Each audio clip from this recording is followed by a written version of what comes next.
আমাদের উপরে জমিনের বিপদ বলেন আর আসমানের বিপদ বলেন, কোনো দিক থেকেই কিন্তু থেমে নেই। আমাদের উপরে আল্লাহর আযাব গজব দিন দিন বাড়তেছে, ঠিক কিনা বলেন?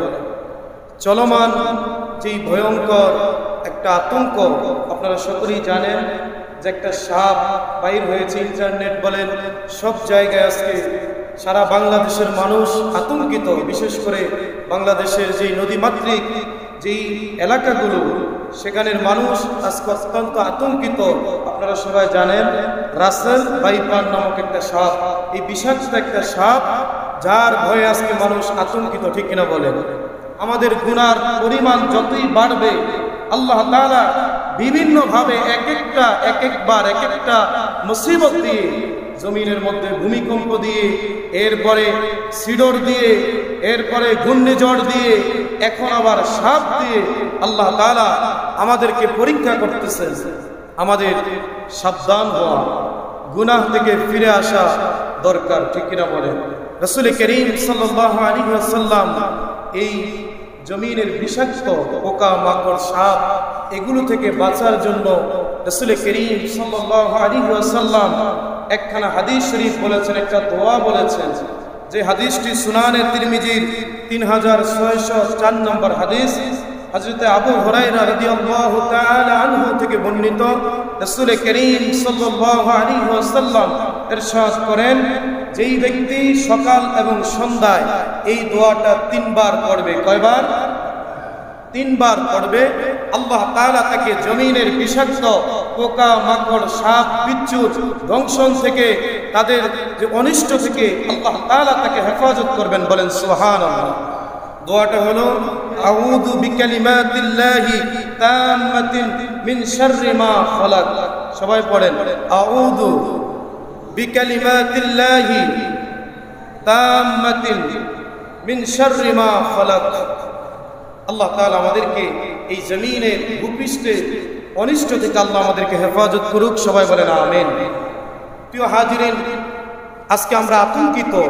সামান্য একটা সাপ, আমরা যখনই শুনেছি এই সাপটা কামড় দিলে তাকে কোনো ভ্যাকসিনে কাজ হয় না, মানুষ কয়েক ঘন্টার মধ্যে মারা যায়, একটা সাপের কথা শুনে আজকে আমরা আতঙ্কিত। যদিও আমাদের অত্র অঞ্চলে দেখা যায় না, এরপরও এই সাপের নামে আমরা আতঙ্কিত আছি কিনা বলেন? প্রিয় ভাইরা, একটাবার চিন্তা করেন, আমি আপনাদের বিবেককে জাগ্রত করতে চাই।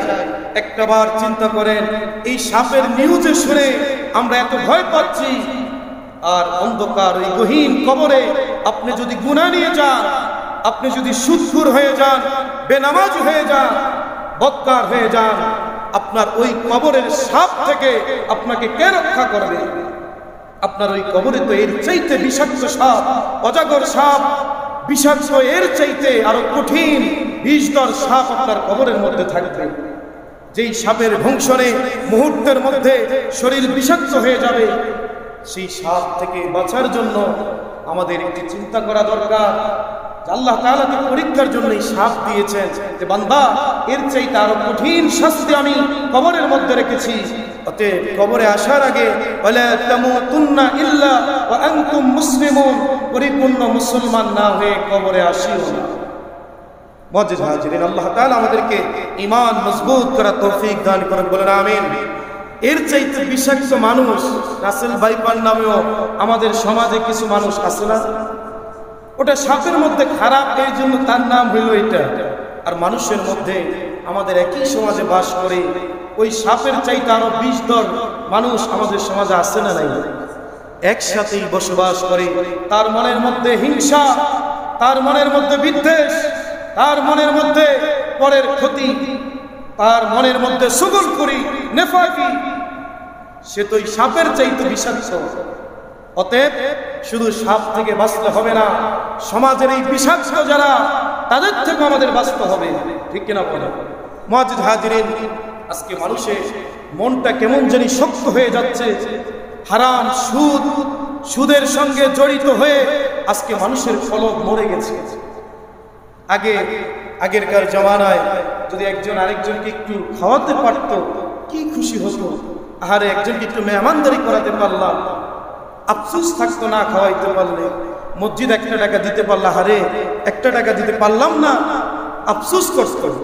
আর এখন মানুষের আফসোস নাই, মানুষের দিল এত শক্ত হারামের সঙ্গে জড়িত হয়ে আজকে মানুষের দিল মরে গেছে।